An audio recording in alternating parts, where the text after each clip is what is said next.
Hello everyone and welcome to my channel, and today I will be reading an Arlecchino listener by me. So let's get into it.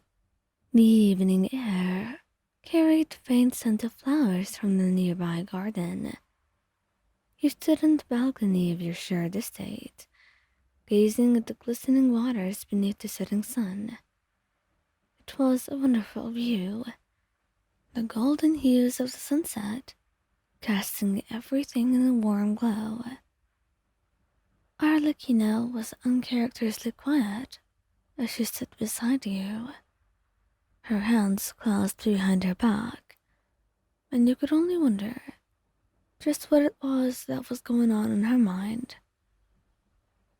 "You're unusually reserved," you commented, glancing at her.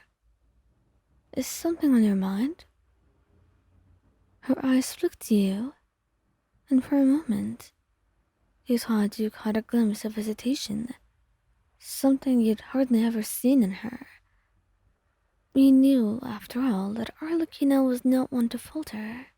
Her confidence was an unshakable constant, even in the most dire of situations. So, your curiosity only grew stronger about what it was that she was thinking about.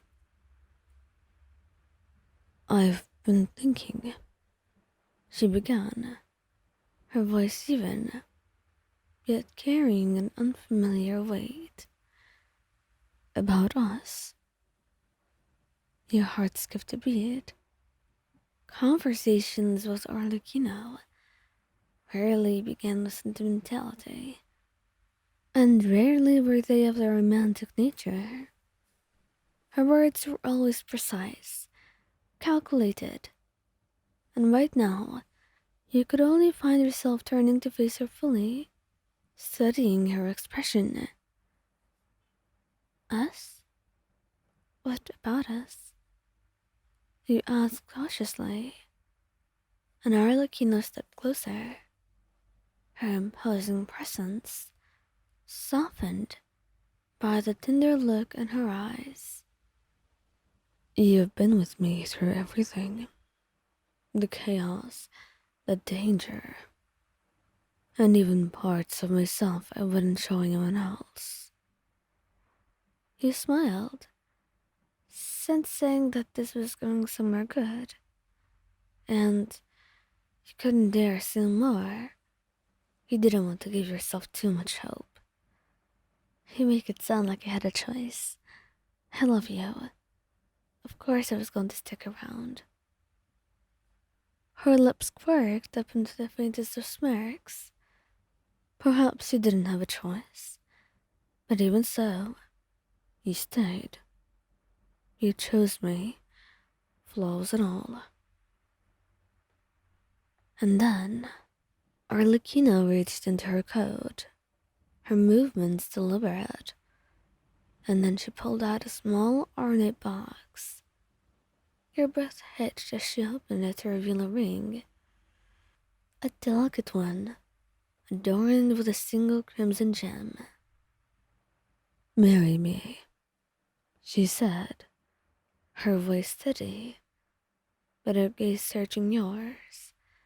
And if you could even focus on her hand, you would notice that there was an ever so slight tremble.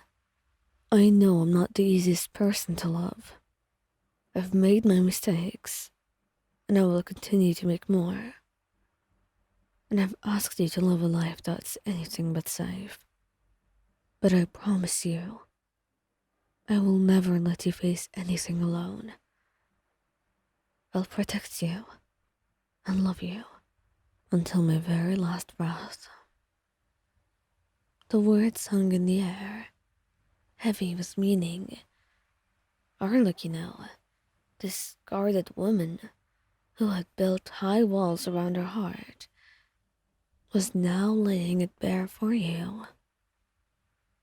"Arlecchino," he murmurs, your voice trembling and tears welling in your eyes as you looked at her. "Do you even have to ask?" Her lips twitched again, this time into something closer to a real smile. I don't take chances when it comes to you. You took a deep breath, reaching for the ring, and as your fingers brushed hers, she captured your hand in hers, bringing it to her lips. The gesture was so gentle, so full of reverence, that it stole your breath away. So, is that a yes? She asked, her tone teasing, but her eyes filled with anticipation. It's always been yes. You replied softly, sliding the ring onto your finger, and Arlecchino's shoulders relaxed as she pulled you into a tight embrace.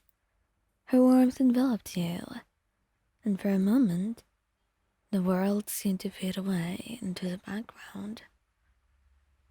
I'm yours, and now you're mine, she whispered into her hair, her voice uncharacteristically tender. And now you're mine too. He laughed lightly, pulling back just enough to look at her. I've always been yours, Arlecchino. She tilted her head, her hand coming up to cradle your cheek. That's good. Then let me make it official. And the kiss that followed was soft, unhurried, and filled with a love that she rarely showed so openly. It was a promise in itself, unspoken, but understood. And when you finally pulled away, you rested your forehead against hers, the weight of the ring on your finger grounding you. I never thought I'd get to see this side of you, you said, a soft smile on her face. Don't get used to it, she teased, though her expression betrayed her affection. But for you, I'll make an exception. He chuckled, leaning into her. You wouldn't want it any other way.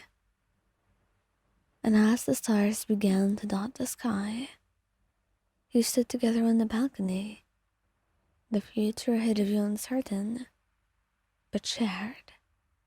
And with Arlecchino by your side, you knew you could do anything, even defy fate itself.